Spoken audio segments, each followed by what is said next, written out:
My son is a mother's boy, and I hate him. My son is such a mother's boy, and I hate him for it. He treats me so well and always remembers me. He even forgets that he has a wife and that she needs to be cared for now. My son always comes round to my house and cleans up the whole house, and I shout at him for being a mother's boy.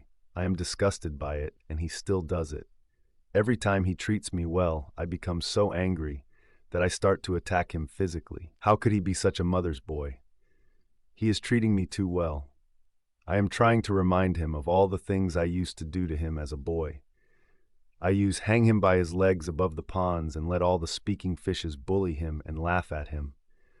I brought home pets for him to get close to, and then when he had an emotional connection to him, the pet knew what to do. The pet would kill itself because it knew my son really loved him. The pet and I had planned this, and I would start to laugh at my son for grieving, and the dead pet would also start laughing at my son. I tried to remind my son of all the horrible things I used to do to him, but he is still a mother's boy. Then I would phone his wife and tell her how much of a mother's boy he is being. I would tell her how much he is pampering me and showering me with gifts, and I am angry with him. His wife then gets angry with him, and she is also disgusted by how much he is treating me. His wife told me how she is jealous of me and that she never gets treated like this.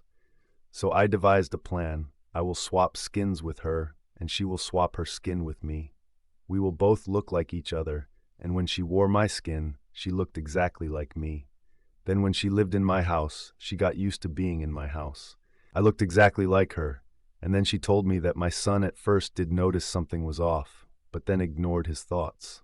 She then told me that they slept together while she looked exactly like me, and that's when my son realized it wasn't me.